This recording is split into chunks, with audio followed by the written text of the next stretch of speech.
Saint-Esprit, tu vis à moi. J'ai besoin de toi. Interviens dans ma vie, oh. Si tu me laisses, je suis dans le nez. Sango Yesu Yasungambaye. Aïe, papa, j'ai besoin de toi. Dans ma vie, oh. Si tu me laisses, je suis dans le nez. Sango Yesu Yasungambaye. Kamunyongo na nyongo. Jiko nyalolo. Kamunyongo na nyongo. Oh, de sa maman, sa papa, j'ai besoin de toi. Allô papa, j'ai besoin de toi. Interviens dans ma vie, oh. Si tu nous laisses, nous sommes dans le nez. Sango Yesu Yasungambaye. Allô papa, j'ai besoin de toi. Le Cameroun a besoin de toi, l'Afrique a besoin de toi, le monde entier a besoin de toi. Bonsoir, bonsoir, bonsoir, bonsoir. Bonsoir à tous mes frères et sœurs. Déjà, nous rendons grâce à Dieu qui nous accorde le privilège de nous retrouver cet après-midi. C'est un après-midi ensoleillé, quoiqu'il y ait un vent très frais. Je crois que vous avez lu et donc vous savez à peu près ce qui consistera la substance principale du challenge neurologique, synaptique, parce que nos neurones vont travailler. Nos neurones vont travailler, nous allons faire un peu de la gymnastique intellectuelle, mais dans le but de rechercher des solutions qui vont permettre évidemment à notre Afrique, à nos pays respectifs d'avancer, mais qui vont nous permettre également en tant qu'individus de faire un pas vers la meilleure version de nous. Donc je rends grâce au médecin de nos âmes, créateur du ciel et de la terre. Quel que soit le nom qu'on lui donne, il n'y a de Dieu que Dieu. Que ce soit Niambe, que ce soit Asanga, que ce soit Tira, que ce soit Olodumare, que ce soit Olorukonda, que ce soit Agbara Daino, que ce soit Ossi, que ce soit Virakosha, que ce soit Nzambe, que ce soit Yepo Nzambi, que ce soit Zakombaragu, que ce soit, quel que soit le nom qu'on lui donne, il n'y a de Dieu que Dieu. Et je m'incline devant sa toute puissance. Je salue mes frères de douleur de par le monde entier, quelle que soit leur couleur. Mais évidemment, une salutation fraternelle, chaleureuse et pleine de vie à mes frères de couleur également. Je dis tous très souvent mes frères de douleur, quelle que soit leur couleur, parce que vous savez, les opprimés, les victimes du prolétariat, si vous voulez, de l'ordre mondial dominant et essentiellement pervers, se trouvent partout dans le monde entier. Même dans les Amériques, en Amérique latine et même en Europe. Vous avez le bas peuple qui très souvent subit les injustices du fait de l'ordre dominant. Donc c'est pourquoi c'est toujours important pour moi d'éviter d'être dans une dichotomie noir-blanc, mais de parler à tous ceux qui, d'une façon ou d'une autre, se sentent opprimés, oppressés et exclus totalement si vous voulez, de la répartition des dividendes de ce que leur travail a fourni. Aujourd'hui, nous parlons de l'Afrique et ses solutions thérapeutiques comme pivot dans la lutte contre le Covid-19. Vous avez été nombreux à nous écrire inbox pour nous demander notamment d'apporter notre avis sur un certain nombre de choses. Beaucoup ont souhaité que nous parlons de la particularité du système allemand, que nous disions pourquoi est-ce que l'Allemagne fait cas d'école dans la lutte actuelle contre le Covid. Nous allons peut-être évoquer ça, mais de façon parallèle, de façon à ce soir. Prioritairement, nous allons parler des solutions thérapeutiques made in Africa, tel que c'est le cas. Jusqu'ici, notamment la décision du président malgache Rajoelina d'officialiser le Covid organisme comme étant une thérapie, une solution préventive et curative au Covid-19 sur la base de l'artémisine comme molécule active. Avant lui, il y a eu d'autres, notamment le docteur Achidi Agon du Bénin, qui a proposé avec la pivirine une solution aussi. Nous allons revenir là-dessus, mais avant tout, nous allons vous préciser quelles sont les différentes étapes dans la conception. C'est-à-dire à partir du moment où on a l'idée de mettre sur pied un médicament, quelles sont les étapes qu'on doit parcourir jusqu'à la mise sur pied de ce médicament sur le marché. Il y a toute une procédure, Vous expliquer en réalité de quoi ces différentes étapes-là sont constituées et évidemment, quelle est la part de l'Afrique dans ce processus et pourquoi est-ce que chaque fois que l'Afrique propose quelque chose, on a l'impression qu'il faille faire beaucoup de challenges, beaucoup de gymnastique avant que les solutions africaines ne soient considérées au niveau mondial. Pourquoi est-ce que les solutions venant de l'Afrique n'ont pas force de loi aussitôt? Vous comprendrez peut-être très simplement, mais d'entrée de jeu, je vais vous dire que le marché du médicament en Afrique, l'industrie pharmaceutique. Bonsoir Emma, bonsoir Emma.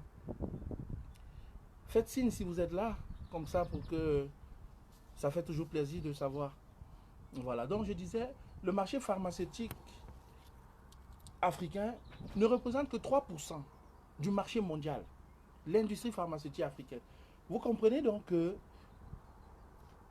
même pour les pathologies qui ne concernent que l'Afrique subsaharienne, l'Afrique tropicale, nous avons les firmes pharmaceutiques d'ailleurs qui font la recherche. Pas de façon accessoire, pas en appui aux équipes africaines, mais de façon exclusive. C'est-à-dire que même pour les pathologies qui ne concernent que les Africains du sud du Sahara, ce sont les firmes pharmaceutiques d'ailleurs qui font la recherche. Vous voyez que c'est un non-sens, c'est un contresens, c'est paradoxal, c'est bizarre en fait. Vous voyez? Et donc, on peut comprendre aisément pourquoi lorsque nous aurions même des solutions toutes faites à proposer au niveau international, dans l'échiquier international, au niveau de l'échiquier médical international, eh bien, il y aura toujours des contre-pouvoirs, des oppositions, il y aura toujours des doutes émis, soit sur la qualité de la nature des recherches, soit, bref, il y aura des écueils multiples. Dans le seul but, en vérité, est de nous prouver que nous n'avons pas encore part, nous n'avons pas encore assez grandi en tant qu'Africains, et nous sommes toujours comme ça sous-jacents et dépendants étroitement et exclusivement des avancées que les autres font dans la recherche. Vous voyez?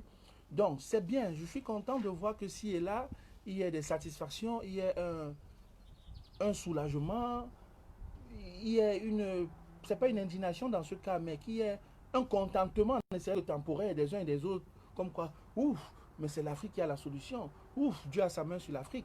Tout ça c'est bien beau, tout ça c'est bien beau, je ne dirais pas le contraire, de toute façon je serai le dernier à vous dire que Dieu n'a pas sa main sur l'Afrique, parce que je pense que c'est là-bas que Dieu vit en Afrique, il y a établi son siège, même s'il visite de temps en temps l'Europe et les autres pays, Dieu vit en Afrique. Donc, alors, comment expliquer le fait que, pour peu que nous fassions une découverte chez nous, il faudrait, du moins toutefois que nous faisions une avancée quelconque sur le plan médical, il faudrait qu'on ait l'aval des autres.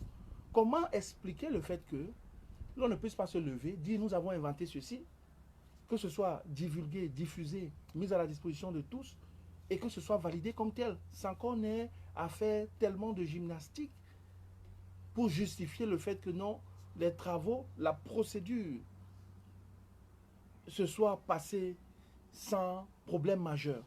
Comment expliquer ça? Je pense que le seul chiffre statistique de 3% de représentation du marché mondial est assez évocateur. Mais au-delà de ça, ce qu'il faudrait comprendre, c'est que pour une pathologie comme celle du Covid-19, quel que soit, de quelque bord que l'on serait, il est difficile aujourd'hui de prétendre avoir une solution. Ce serait un peu aventurier, voire scientifiquement pas tout à fait honnête de prétendre avoir une solution toute faite. Parce que, comme je le dis toujours, la vérité n'est pas plus à moi qu'à vous, elle est devant nous. Comme quoi, et la science n'en déroge pas, il y a un processus, il y a, bonsoir Mérimée, il y a un certain nombre de choses à faire. Mais de là à dire que lorsque quelqu'un a, en plein dans la bataille, déjà une solution, que ce soit la solution finale, c'est peut-être osé. Je vais vous expliquer pourquoi c'est osé. C'est osé, que ce soit en Afrique ou en Europe. En ce moment, l'on ne pourrait pas aboutir sur une solution finale avant le mois de septembre, avant la période d'octobre. Disons, à moins d'un an, il est difficilement pensable qu'on puisse avoir une solution toute faite. Parce que le développement d'un médicament passe par plusieurs étapes essentielles. Et la recherche fondamentale, c'est la première de ces étapes. La recherche fondamentale. C'est-à-dire quoi? On identifie la pathologie, on dit bonsoir Oti, bonsoir. Bonsoir. Merci d'être là. Alors, la recherche fondamentale, c'est la première étape de l'édification. C'est-à-dire que c'est la première pierre qu'on met lorsqu'on veut aller vers l'homologation d'un médicament. On veut mettre un médicament sur le marché, on part de zéro. La première étape, c'est la recherche fondamentale. Ça veut dire quoi la recherche fondamentale? Ça veut dire qu'on identifie, ok, la maladie c'est le Covid-19. Le Covid-19, c'est le problème. La solution, c'est quoi? C'est thérapie contre le Covid-19. Très bien. On a le problème, on a la solution. Le chemin entre le problème et la solution, c'est quoi?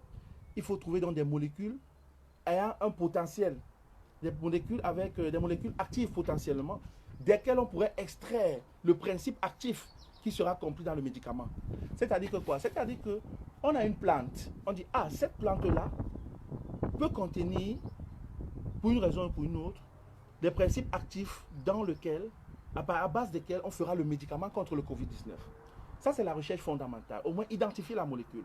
Après avoir identifié la molécule, il y aura maintenant ce qu'on va appeler la recherche appliquée. C'est-à-dire qu'on va extraire la substance active parce que, évidemment, un médicament provenant d'une plante ou même d'un animal, parce que les médicaments peuvent avoir une origine animale, végétale ou autre, ou minérale. C'est pas toute la plante forcément qui est importante pour l'établissement, pour la réalisation, la fabrication du médicament. Il peut y avoir dans la plante des parties qui ne sont pas utiles. C'est un peu comme quand on mange, quand on s'alimente. Vous avez le corps qui, par un métabolisme connu de tous, qui va garder une partie des éléments nutritifs et qui va éliminer ce qui va sortir qui n'est pas utile. Vous voyez un peu. C'est le même principe avec un médicament. Donc, la recherche appliquée, elle permet donc d'isoler le principe actif de la molécule. Et puis après, il y a aussi des cas où on a des médicaments qui sont le fruit d'une synthèse. C'est-à-dire qu'on fait des synthèses entre plusieurs propriétés. Toujours est-il que, pour le faire, il faut d'abord identifier la source de la molécule contenant le principe actif. Et aussi, il faut améliorer la forme galénique. Quand je parle d'améliorer la forme galénique, terre à terre, ça veut dire quoi? Ça veut dire que, comme je disais, vous pouvez manger, sucer une orange. Dans l'orange, vous n'avez en réalité que, prenons un exemple comme ça, tout bête, 10% de vitamine C. Voilà. L'orange vous procure 10% de vitamine C. Pourtant, l'orange n'est pas constitué que de vitamine C. Dans l'orange, vous avez d'autres nutriments, d'autres éléments qui ne sont pas très utiles pour vous. Alors, la partie qui n'est pas utile pour vous, représentant 90%, doit être au maximum épurée, minimisée, pour que dans l'orange, au lieu d'avoir uniquement 10% de nutriments qui soient utiles, qu'on passe de 10% à peut-être 80%. Donc que la majorité de l'orange soit détentrice d'un apport utile. Vous comprenez un peu? C'est ça qu'on appelle en fait améliorer la forme galénique. Très bien. Là, je vous ai parlé de, je récapitule, la recherche fondamentale, la recherche appliquée. Ça semble trop technique, mais suivez le développement, vous allez comprendre pourquoi est-ce qu'on ne peut pas se lever comme ça tout d'un coup et dire j'ai le médicament. Très bien. J'ai pris quelques notes là, comme ça, pour me permettre d'aller de façon structurée et structurelle.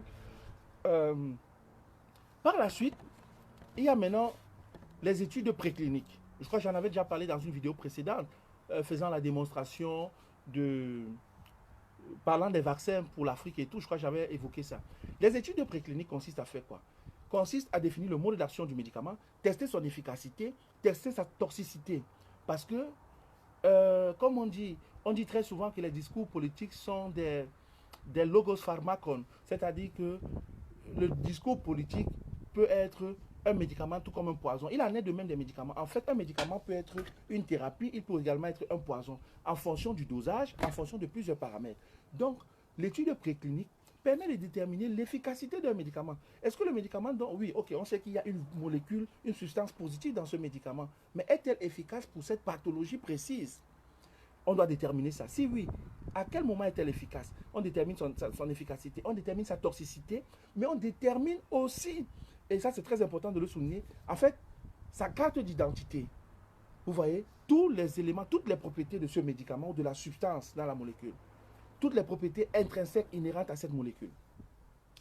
Quand cela est fait, on détermine la structure de la molécule, on détermine le métabolisme, comment est-ce que cette structure va être métabolisée dans l'organisme. Parce qu'en fait, toutes nos plantes autour de nous, tout ce que nous avons sont des médicaments potentiels. Vous comprenez? Et avant l'avènement de l'industrie sous la forme actuelle, on les utilisait sans se poser trop de questions. Mais faites attention, ce serait une injure à l'intelligence de nos ancêtres qui donnaient des médicaments avec une maîtrise parfaite de ce qu'ils avaient comme conséquences potentiellement néfastes et comme potentiel curatif. C'est-à-dire que nos grands-mères, nos aïeux, nos grands-parents, lorsqu'ils utilisaient des substances, ils ne les donnaient pas à tout hasard. Non, ils avaient une maîtrise parfaite. Ils savaient que je peux donner telle quantité à ce moment de la nuit ou à tel moment de la journée. Et puis ici, j'arrête. Et puis s'il y a une réaction comme ça, je compense avec un peu d'eau. Donc c'était toute une science. Malheureusement, comme science n'a pas été élaborée en un corpus, il nous est très souvent difficile de maîtriser ça. Mais en fait, ce n'est rien de sorcier. Donc, ce qui se fait dans la science moderne se faisait déjà. Sauf que maintenant, parlant de l'efficacité, on teste le mode d'action, les effets secondaires. Très souvent, donc, ça commence d'abord par une étude in vitro. C'est-à-dire qu'on le fait d'abord sur des organismes cellulaires. Pas directement sur l'homme, d'abord sur des organismes cellulaires. On voit les différentes réactions. Pour la toxicité, on voit si le médicament a des effets secondaires, comme je disais par ailleurs. On voit s'il y a des éléments cancérigènes. On voit si il peut avoir des effets néfastes sur la reproduction.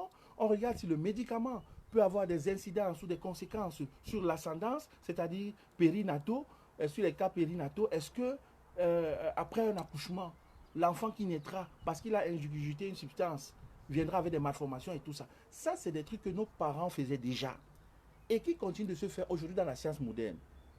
Maintenant, il faut aussi déterminer au niveau de la toxicité la dose létale, c'est-à-dire quelle est la dose du médicament qui entraîne la mort. Bonsoir, fils Gams. Il faut déterminer la dose, ce qu'on appelle la dose létale DL50, c'est-à-dire que le médicament qu'on veut fabriquer là, à partir de quelle dose ce médicament devient mortel, létal. Il faut identifier ça. Et il faut identifier la quantité de médicaments qu'on peut prendre pour atteindre la dose minimale d'action. C'est-à-dire, tu peux prendre 2 comprimés. Est-ce que 2 comprimés suffiront à avoir une efficacité minimale? Ou est-ce qu'il faut en prendre 5 au minimum? C'est des éléments très importants.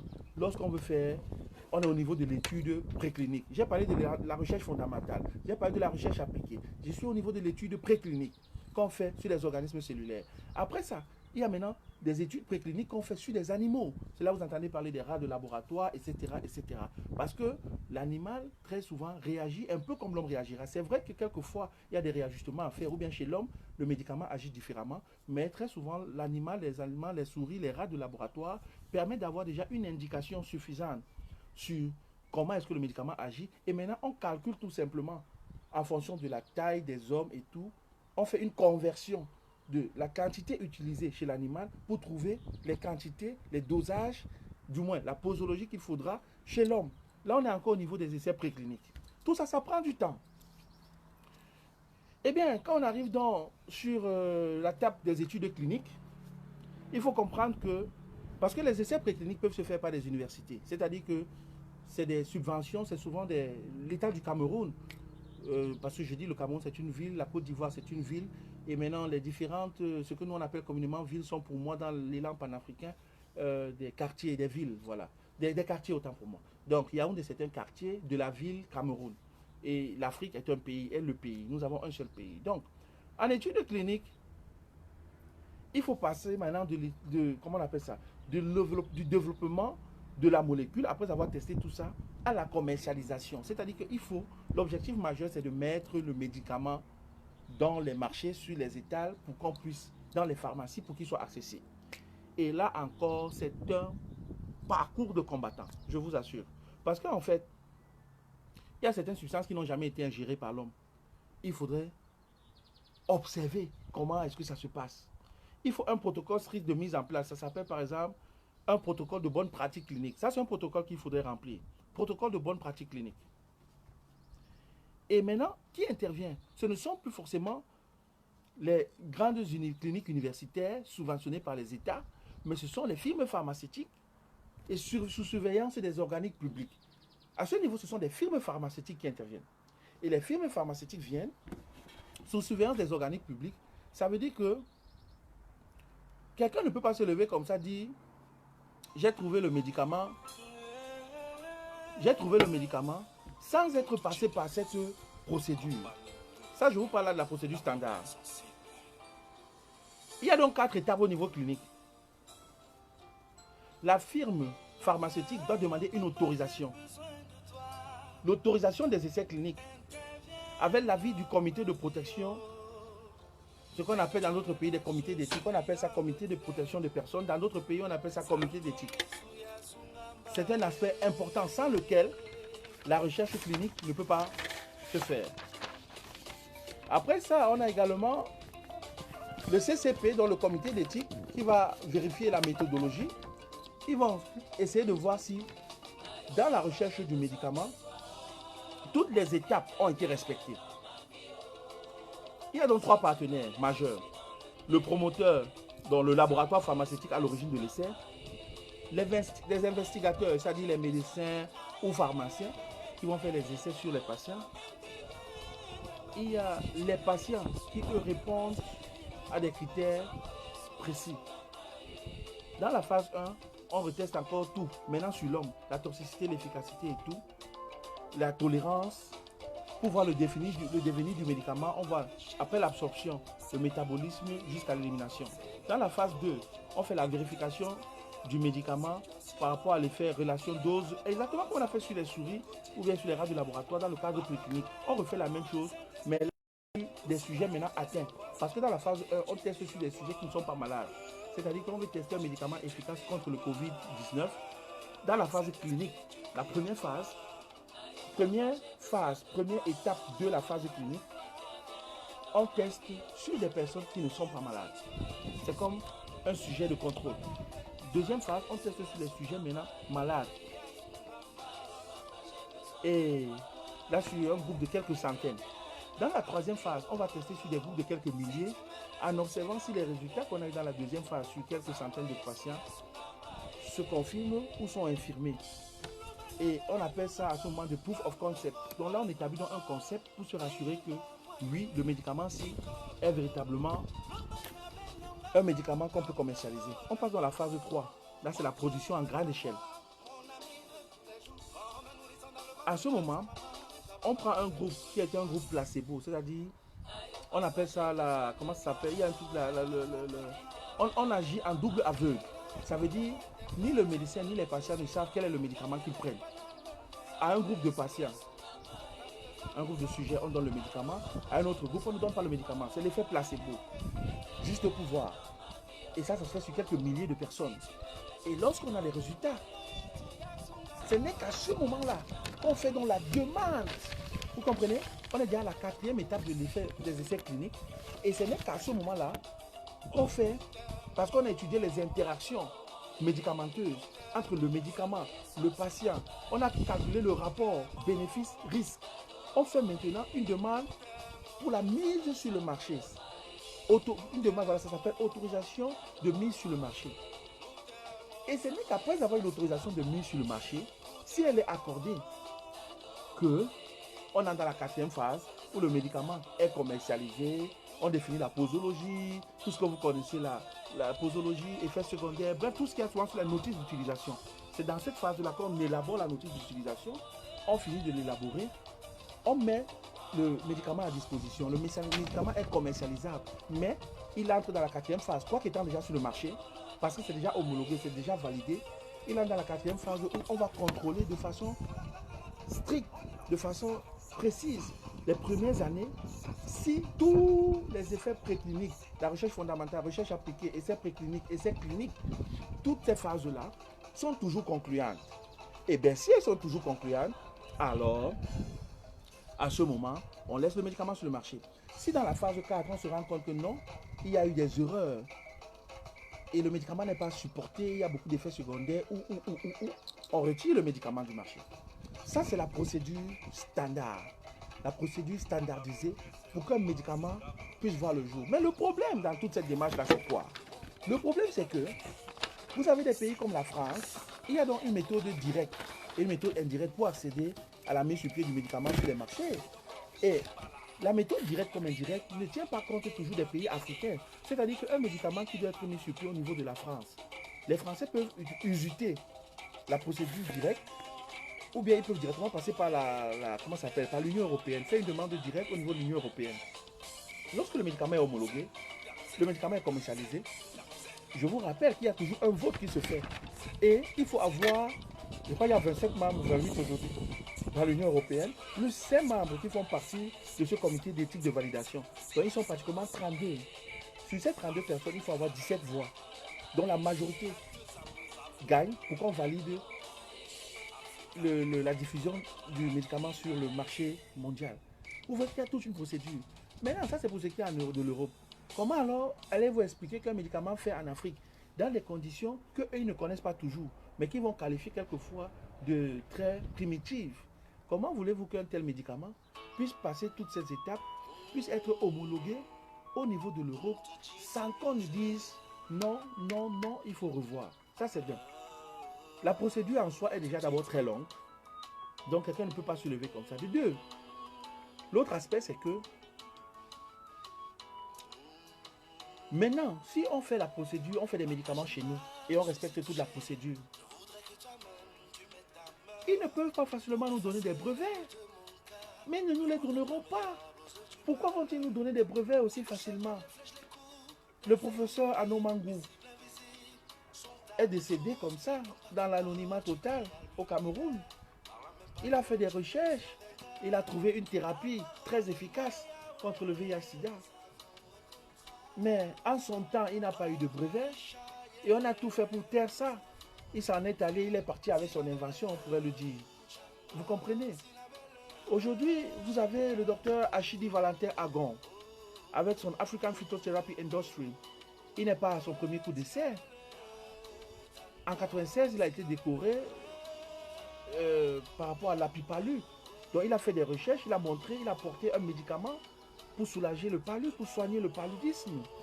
Le docteur Valentin Agon, Achidi Valentin Agon, a fait quelque chose de remarquable. Mais on n'en parle pas. En fait, le professeur Didier Raoult de Marseille a dit, je n'ai pas inventé un médicament contre le Covid-19, mais j'ai fait ce qu'on appelle en science un repositionnement. J'ai pris une molécule déjà connue, et c'est cette molécule, parce qu'on connaît ses principes, son principe actif et ses propriétés, je l'ai appliqué au Covid-19. Le professeur Didier Raoult l'a fait. Moi-même, je fais partie des personnes qui ont salué ici le fait qu'il se soit mis sur le dos toute la communauté internationale pardon, en acceptant de proposer un médicament sans avoir respecté toute la procédure que je vous ai parlé, dont je vous ai parlé tout à l'heure. Puisque le médicament est déjà connu, donc ce n'est pas un médicament qu'il inventait. Mais c'est la même chose que le professeur Achidi Valentin Agon du Bénin a fait. Il a fait un repositionnement. Il a proposé la vipirine, la pivirine qui est déjà utilisée dans le traitement du VIH. Mais malheureusement, il y a eu au départ comme une joie. Oh oui, une solution africaine, le docteur Agon. Après, ça a fondu comme neige sous le soleil.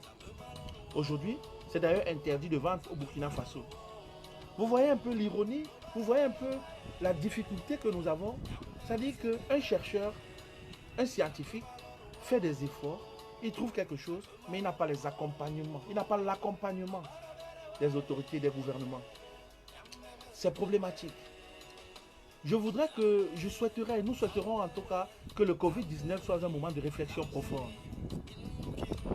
Le docteur Valentin Agon l'a fait. On a dit non, la méthodologie n'a pas été respectée. Aujourd'hui, le président Andry Rajoelina de Madagascar fait la même chose. Il propose ce qu'il appelait Covid organique à base d'absinthe, autrement dit artémisine, qui en est le principe actif, la molécule active. D'ailleurs, je dois vous rappeler qu'il y a eu tout un grand scandale à ce sujet, parce que l'artémisine, c'est un truc qu'on cultive partout, en Chine et partout aussi en Afrique, dans plusieurs pays d'Afrique. Et à l'heure actuelle, au jour qu'il est, à l'heure qu'il est, l'artémisine est le médicament le plus efficace contre toute forme de paludisme. C'est le médicament par excellence contre la malaria, contre le paludisme, l'artémisine. C'est le plus efficace, le médicament le plus efficace sur la terre contre le paludisme. Mais c'est un médicament auquel les uns et les autres peuvent avoir accès. Mais pourquoi est-ce que depuis des années déjà d'abord, ce médicament-là n'a pas été adopté comme la solution 1? Ok, les scientifiques ont dit, en l'artémisine, on trouve des substances tellement bonnes qu'il faudrait faire attention parce que si on en abuse, on peut développer des résistances. Et on aura perdu cette substance-là parce qu'on l'a mal utilisée, on en aura abusé. Donc autant mieux ne pas faire un abus, une utilisation excessive de l'artémisine pour être sûr qu'on pourra l'utiliser pendant longtemps. Et au lieu de faire une monothérapie, faisons une multithérapie, une polythérapie. C'est-à-dire, prenons ça, associons une autre molécule pour que les effets de résistance soient minorés au maximum. Mais à la vérité, c'est pas forcément... Ça se fait dans d'autres pathologies. Pour des maladies contre l'hypertension artérielle, contre certaines pathologies, ça se fait. Où on a des monothérapies. C'est quand la monothérapie ne marche pas qu'on utilise la bithérapie ou la polythérapie. Mais c'est pas que la monothérapie fonctionne, mais quand même on trouve que non, il faut utiliser 2 ou 3 molécules. C'est un contresens. Vous comprenez un peu? Mais ça, c'est des trucs qui sont utilisés comme ça de façon anodine. On introduit ça comme ça, les venins comme ça, pour bloquer, si vous voulez, un peu l'essor de l'Afrique dans son désir d'émancipation. Parce qu'il faut dire que l'industrie médicale pharmaceutique africaine est encore très embryonnaire. Ça, vraiment, c'est dommage de le dire, mais c'est un fait. Et c'est malheureusement ça. L'industrie pharmaceutique africaine est encore très embryonnaire. Et voilà donc un peu la problématique. Aujourd'hui, comme c'est un président d'un État qui l'a dit, on y accorde un peu de crédit. On y accorde un peu de crédit, on se dit, bon, c'est quand même un président qui l'a dit. Si Valentin Agon était président, il n'aurait eu aucun mal à faire valider son protocole thérapeutique. Mais comme il n'est pas président, c'est un scientifique, les décideurs doivent en faire le relais, l'écho. Et s'ils ne le font pas, il est bloqué. La différence dans le cas actuel de figure, c'est que le président de Madagascar dit c'est une molécule que nous avons testée, elle a des valeurs préventives et curatives, nous allons l'utiliser. Personne, par rapport à la souveraineté de Madagascar, personne n'a la possibilité de lui dire non, ne l'utilisez pas. Et puis, c'est pas plus compliqué que ça. On peut faire des quantités énormes de cette substance-là et tout. D'ailleurs, Madagascar, jusqu'à aujourd'hui, n'a pas un seul décès. Madagascar n'a pas un seul décès par rapport au Covid. Et je crois que Madagascar, 110 ou 115 personnes, je ne sais pas, atteintes du Covid, avec des rémissions. Plus de la moitié ont déjà été guéris. Il n'y a aucun décès à Madagascar, je crois, jusqu'à l'heure actuelle. Donc pourquoi, si c'est parce que la plante est très présente et les gens utilisent ça sans même s'en rendre compte, mais c'est tant mieux. Si maintenant le président malgache dit cette substance-là, à l'artémisine, c'est le médicament le plus efficace contre le paludisme, ça a été prouvé, et c'est vrai d'ailleurs, on va l'utiliser, tout comme la chloroquine, il a des propriétés. Est-ce que c'est parce que ce n'est pas le professeur Didier Raoult qui l'a dit qu'on va mettre ça en doute?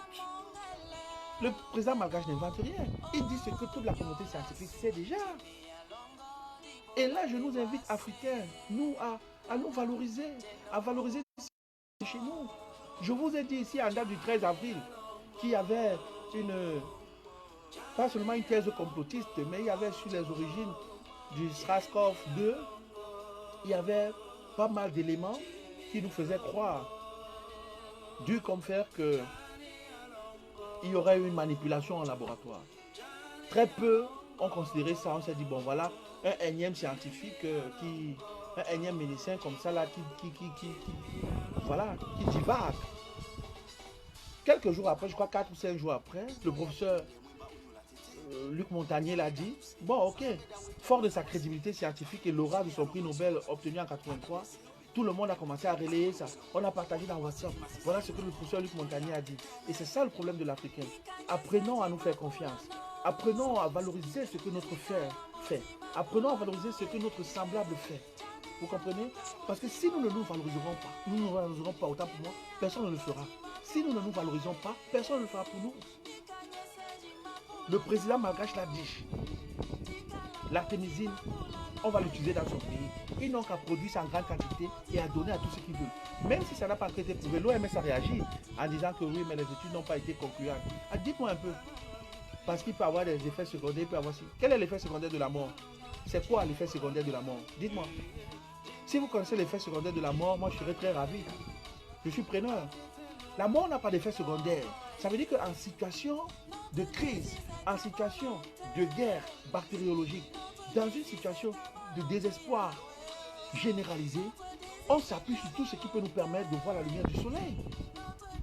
Et donc, on n'a donc pas le temps d'aller respecter tous les protocoles, études, recherche fondamentale, recherche appliquée, recherche préclinique sur les organismes cellulaires, appui sur les animaux de laboratoire, puis par la suite recherche clinique sur l'homme. On n'a pas tout ce temps-là parce qu'on cherche désespérément la solution. Et si donc on trouve une solution, qui de plus? Et si de plus nous trouvons, bonsoir Israël Stone, bonsoir, si de plus nous trouvons une solution qui semble apporter un apaisement, pourquoi ne pas l'utiliser? Donc moi je suis d'avis qu'il faudrait utiliser l'artémisine. Évidemment, l'Institut de recherche à Madagascar a certainement préconisé dans quel cas l'utiliser, dans quelle proportion, parce qu'il faut savoir qu'un médicament, je le dis toujours, peut agir comme une drogue. Parce que dès qu'on est en surdosage ou en mal dosage, le médicament cesse d'être utile, il devient toxique. Donc, c'est à ces de choses-là qu'il faut faire attention. Mais sinon, on utilise ça dans les décoctions de tous les jours. Donc, voilà. Pour ceux qui ont voulu connaître mon avis sur ce que je pense de la décision du président malgache, je pense qu'il faut le faire. La pivirine. La pivirine au niveau du Bénin, du Burkina Faso, si c'est disponible, que ceux qui sont atteints de la pathologie les utilisent. Il n'y a pas de débat, il n'y a pas à dire qu'on va attendre une décision gouvernementale. Est-ce que dans vos maisons, lorsque vous voulez donner les médicaments à vos enfants, vous savez que les maux de tête, pour les maux de tête, on prend le paracétamol. Est-ce que vous attendez la décision du président de la République de votre pays? Vous prenez le médicament, fort de la connaissance que vous avez, vous le donnez à vos enfants. C'est tout. Il n'y a pas de débat. On n'a pas réfléchi de midi à 14h. Si eux, ils ne veulent pas homologuer, ils ne veulent pas valider, au moins qu'on avance. C'est de ça qu'il s'agit. C'est pas quand nous serons tous morts qu'on va faire les essais cliniques pour savoir quel était l'effet néfaste ou bien les effets secondaires des médicaments. Donc les solutions africaines, à mon sens, sont les bienvenues parce que, comme je vous ai dit, on ne représente que 3% de l'industrie pharmaceutique mondiale. Et c'est ça qui fait que nous sommes fragilisés. Quand on arrive au niveau mondial, on n'a pas de poids. Nous ne pesons pas. Parce qu'on va dire, oui, mais qu'est-ce que l'Afrique représente dans le marché du médicament? L'Afrique ne représente rien du tout. Même pour les pathologies qui ne servent qu'en Afrique, l'Afrique ne représente rien du tout. Retenez, je vais encore vous lire quelques faits comme ça. Vous voyez que en Afrique, il y a à peu près 345 structures de fabrication du médicament dans toute l'Afrique pour 1,2 milliard d'habitants. Dans toute l'Afrique, vous voyez, dans toute l'Afrique, on a 1, attendez, je vais vous donner le chiffre très exact, parce que ça c'est quand même... on a, voilà, 375 producteurs de médicaments, situés encore beaucoup plus en Afrique du Nord. 375 producteurs de médicaments pour 1,2 milliard d'Africains. C'est un peu comparable, une comparaison avec la Chine, parce que la Chine et l'Inde sont respectivement 1,4 milliard. Ils ont entre 5 000 et 10 500 producteurs de médicaments. Et là, je vous parle des chiffres de la fin, début 2018. Ils n'ont pas été ajournés. Mais vous voyez, on est à moins de 400 producteurs de médicaments sur tout le continent. Alors qu'en Chine seulement et en Inde, ils sont à près de 10 000 producteurs de médicaments. Donc il y a un problème. Ça fait que même si on a la solution qui a été révélée par Dieu, une révélation spirituelle plus, prophétique, et qu'on se lève pour dire, nous avons la solution du Covid, ils vont s'en moquer. Ils vont dire, vous n'avez même pas de structure fiable. les structures d'acheminement du médicament sont fragmentées. C'est pourquoi le territoire, et s'il vous plaît, 70 à 80% de ces médicaments-là sont des médicaments contrefaits. Vous voyez? Donc, on a 3% de la part du marché mondial. Dans les 3% là, 70 à 80% de ces médicaments sont importés. Et ce qui est importé là, 80% de ce qui est importé là est contrefait. Vous voyez que nous sommes dans une sorte d'impasse où nous n'avons pas les arguments pour parler à nous bombant le torse. Parce qu'il faut savoir qu'entre les États, il y a toujours ce qu'on appelle les rapports de force. Ce n'est pas de la solidarité aveugle. Les États n'ont pas d'amis, ils n'ont que d'intérêts. Donc, nous sommes dans une logique où nous sommes mis à mal parce que nous n'avons pas un tissu industriel au niveau des firmes pharmaceutiques. Ma prière, mon souhait, mon vœu, mon désir, le cri de mon cœur, c'est qu'aujourd'hui, que ce soit les médecins, les pharmaciens, tous les scientifiques, bref, toutes les personnes du corps essayent de voir ce qui peut être fait pour augmenter les unités de production du médicament. De toutes les plantes qui ont déjà été répertoriées comme ayant des principes actifs de chez nous, que ces plantes-là, nous puissions voir comment les transformer pour quitter au moins déjà du nombre de 375 et tendre même vers 1000 producteurs de médicaments sur tout le continent. Ce serait déjà pas mal. Les Chinois sont à presque 10 000. Les Indiens sont à presque 10 000. Les médicaments pour les pathologies qui ne nous concernent que nous-mêmes, ce sont les autres, les Européens qui les produisent. Vous voyez que nous avons beaucoup de problèmes. Et nous ne pouvons pas, au lieu de nous attaquer à ces problèmes-là, cherchant des solutions, nous contenter tout simplement du fait que oui, il y a le président Margaret qui a dit qu'on a trouvé, l'Afrique a trouvé un médicament. C'est bien, mais c'est peu. C'est insuffisant. C'est bien, mais c'est très insuffisant. L'Afrique mérite plus avec le potentiel qu'on a. Vous comprenez un peu? Donc, moi, je ne suis pas de ceux qui s'extasient, qui se réjouissent abondamment de cette thérapie qu'on a. C'est bien qu'on les ait. Ça va nous aider, à coup sûr. Ça peut d'ailleurs expliquer, c'est une niche de recherche qui peut d'ailleurs expliquer pourquoi, jusqu'ici, l'Afrique, bon gré, malgré le faible taux de dépistage, est encore relativement épargnée, en espérant qu'il n'y ait pas de vagues qui viennent par la suite. Donc, voilà, c'est autant de choses, parce qu'on a tellement été exposé au paludisme, et on a développé une protection, si vous voulez, une immunité communautaire. Et aujourd'hui, on s'en sort plutôt bien. Donc, c'est un peu ça. Voilà une piste de recherche. Il faut voir comment augmenter les productions de médicaments. Je voulais également vous lire quelques chiffres là, quelques chiffres techniques. Alors, je vous disais que les Européens viendront toujours dire bonsoir Eloane, yeah, ça depuis l'Italie. J'espère que le confinement de votre côté, ça va beaucoup mieux. Beaucoup de courage, beaucoup de courage. Vous avez été pendant longtemps l'épicentre de la pandémie. Alors, je voulais vous lire quelques chiffres pour que vous compreniez que nous avons beaucoup de travail à faire. Parce que nous aimons souvent dire, voilà, je voulais vous expliquer ce qu'on appelle, moi j'appelle ça l'ironie de l'histoire. Hein. Il y a un laboratoire en Angleterre, Oxford. Le laboratoire en Angleterre, Oxford, ils ont fait 1 million de vaccins en 2009. 1 million de vaccins par rapport à la grippe saisonnière. De façon anticipée. Sans avoir eu l'homologation, sans avoir eu l'avis de l'OMS. Ils ont fait les vaccins. Ils en ont vendu. Non, ils en ont fait, je crois, 6 millions, voilà. Et ils n'en ont vendu qu'1 million. Il y a eu des pertes de l'ordre de 382 milliards d'euros. Sur 6 millions de vaccins faits, ils n'ont vendu qu'1 million et à la France. Pourquoi? Parce qu'ils n'ont pas respecté toutes les différentes étapes des essais. Ils se sont empressés de faire les vaccins.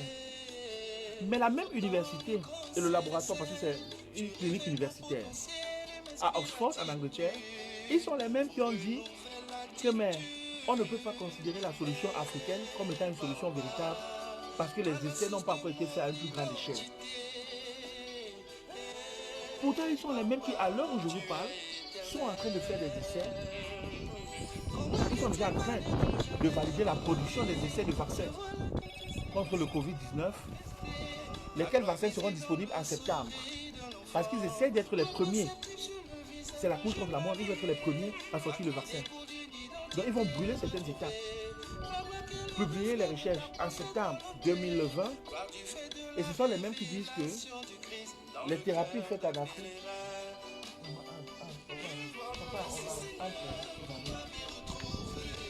Et ce sont les mêmes qui s'érigent en donneurs de leçons. Vous voyez un peu le paradoxe. C'est-à-dire que ils peuvent, eux, se permettre de faire certaines choses sans que ça ne suscite une vague d'indignation. Mais pour peu que les Africains essayent, tant faire que ce peut, tant bien que mal, de faire quelque chose dans ce sens, on dit non, vous n'avez pas respecté tous les essais cliniques. Non, vous n'avez pas respecté les procédures. Ils sont les champions de la procédure, mais eux-mêmes jouent ces procédures-là. Vous voyez, je ne voudrais pas dire que c'est ça qui est correct. J'ai dit, on doit respecter la recherche fondamentale, la recherche appliquée, les essais précliniques, les essais cliniques, sur les organismes cellulaires, sur les animaux de laboratoire et puis sur l'homme, avec des cohortes toujours plus grandes. Mais, quand nous sommes en situation d'urgence, ce qu'on trouve comme solution immédiate, on peut la prendre, l'appliquer pour survivre à la crise ou par la suite après, continuer la recherche de façon plus posée. Donc ça, c'est ce que je pouvais dire pour ce qui est du cycle du médicament, parce que c'est important de comprendre le cycle du médicament. Si on ne comprend pas le cycle du médicament, on dira toujours, mais pourquoi est-ce que les inventions africaines ne prospèrent pas? Pourquoi est-ce que nos frères n'ont pas le brevet? Je vous dis, le professeur Anomangou au Cameroun n'a pas eu de brevet. Il est mort alors qu'il a fait des recherches, il a proposé une thérapeutique contre le VIH-Sida. Dieu sait où on en est aujourd'hui. Le professeur Achidi Valentin Agon a proposé la vitirine. Il a toutes sortes de difficultés. Je vous rappelle que c'est quelqu'un qui vivait au Canada, qui avait sa vie paisible là-bas. Il a décidé de rentrer s'installer au Bénin pour faire avancer la science de son pays. Dieu sait ce qu'il en pense véritablement aujourd'hui. Donc voilà. Et beaucoup m'ont demandé ce que je pense de... Je vais d'ailleurs finir par là. Ce que je pense de l'exemple allemand, dans la gestion de la crise. Mais écoutez, l'Allemagne investit dans la science énormément. Ils ont la qualité de leur leadership n'est pas à remettre en cause. Et puis, le peuple est de façon globale très discipliné. Mais je ne voudrais pas faire un parallèle rapide avec l'Afrique parce que je ne dirais pas que nous en Afrique on est indisciplinés. Parce que si je le dis à la lecture par exemple du confinement, on ne peut pas se confiner en Afrique. Donc, et le simple fait qu'on ne puisse pas se confiner en Afrique fait qu'on ne peut pas faire une comparaison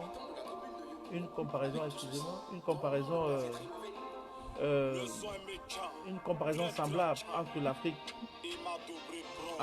et l'Europe. Vous comprenez? On ne peut pas faire une comparaison entre l'Afrique et l'Allemagne. Mais l'Allemagne, quand même, pour les pays de l'Europe, fait figure de leader dans ce sens. Et puis, ils ont bénéficié aussi du fait que l'Italie a été exposée très rapidement à des foyers multiples de la pandémie. Donc, ils ont eu le temps de se préparer. Ils ont une attitude réactionnaire. Vous me direz, oui, mais c'est valable pour la France. Par contre, en France, ce n'est pas la même chose. Pourtant, les deux pays investissent pratiquement 15% de leur PIB pour la santé. C'est vrai, sauf que les 15% ne sont pas gérés de la même façon. En Allemagne, parce que c'est un État fédéral. Et là, je pense que le fédéralisme en soi ne doit jamais être un problème, dans quel que soit l'État dans lequel on se trouve. En Allemagne, ils ont un fédéralisme régional. Et chaque région a des hôpitaux. Il y a à peu près 2000 hôpitaux en Allemagne. Et ce sont des hôpitaux qui sont relativement indépendants. Donc, tout n'est pas centralisé. Et le fait que tout soit décentralisé fait que la gestion au quotidien de la crise du Covid a été plus efficace. Vous voyez un peu. Et puis, je voudrais quand même vous ramener dans le passé pour vous dire que c'est un peuple qui a toujours su se réinventer, se réorganiser. Rappelez-vous que ce pays, après la guerre, a totalement été détruit. Mais ils ont pu se reconstruire. C'est tout à leur honneur. C'est tout à leur honneur. Voyons ce qui est bon chez les autres et voyons comment nous pouvons, en tenant compte de nos réalités structurelles et culturelles, appliquer ça chez nous. Vous voyez, je ne sais pas, quelqu'un m'a demandé Est-ce que c'est parce que la chancelière elle-même est une scientifique, est une physicienne, qu'elle a pu maîtriser? Je ne sais pas si c'est parce qu'elle est scientifique qu'on a pu maîtriser, mais ce que je dirais, c'est que le langage d'un scientifique et le langage d'un littéraire est différent. Vous voyez, en France, vous avez un littéraire, c'est un homme de lettres, c'est-à-dire que c'est des gens qui réfléchissent en termes de, dans le désir d'apaiser beaucoup plus. Ils ne disent pas forcément ce qu'ils pensent. Alors que le scientifique aime bien se baser sur les faits. C'est pourquoi dans le langage de la chancelière, elle était très prudente. Très prudente, disant les indices nous disent ceci, la science nous dit ceci, mais nous verrons comment les choses vont se développer. De toute façon, ce n'est pas à moi de faire l'apologie d'un système ou de l'autre. Mais qu'est-ce que l'Afrique gagne dans tout ça? L'Afrique gagne qu'aujourd'hui, tout va être remis à plat.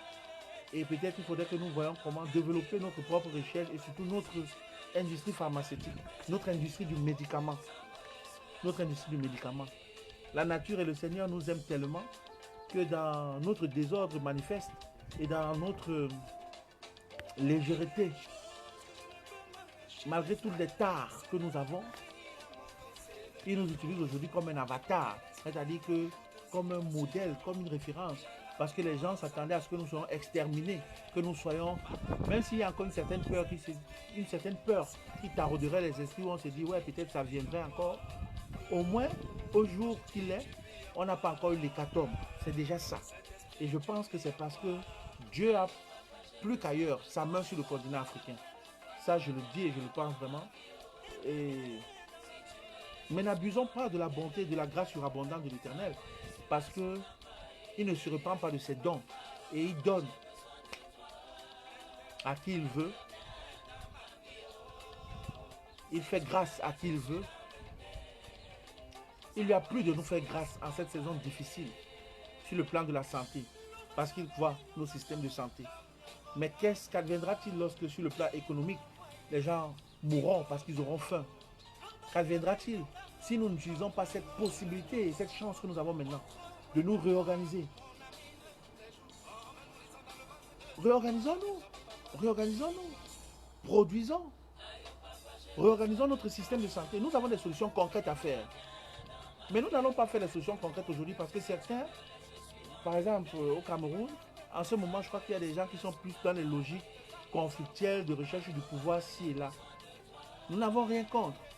Mais nous n'allons faire des propositions concrètes que lorsque le pays viendra à nous. C'est-à-dire que vous avez une expertise qui est là. Vous avez des gens qui sont prêts à mouiller le maillot.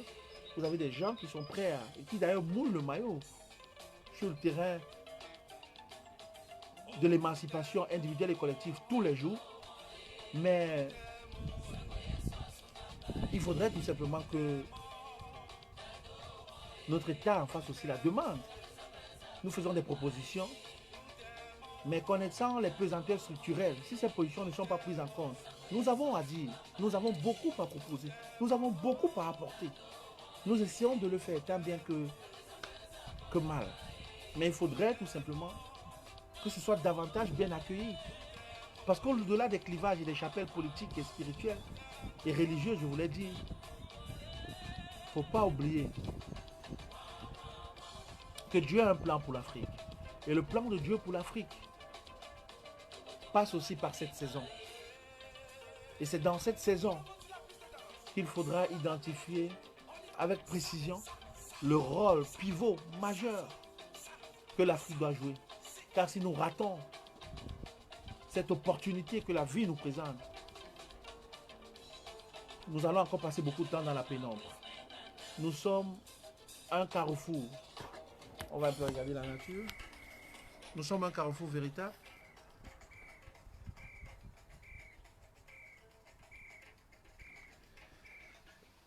Il fait beau. On parle de science. On parle du savoir. On fait une gymnastique intellectuelle avec un seau et un manteau spirituel en profitant un peu du soleil. Confinés d'ici et d'ailleurs, que la grâce du Seigneur soit sur vous. Confinés d'ici et d'ailleurs, que l'Éternel apporte un radieux soleil dans vos cœurs. Confinés d'ici et d'ailleurs, ne perdez pas l'espoir, car quelle que soit la durée de la nuit, eh bien, le jour finira par paraître. Confinés d'ici et d'ailleurs, que le Seigneur vous bénisse. Si vous avez des questions, écrivez-nous, posez-les. Nous reviendrons dans le but d'apporter des éléments de réponse à toutes les questions que vous aurez posées. Que le Seigneur vous bénisse. Shalom.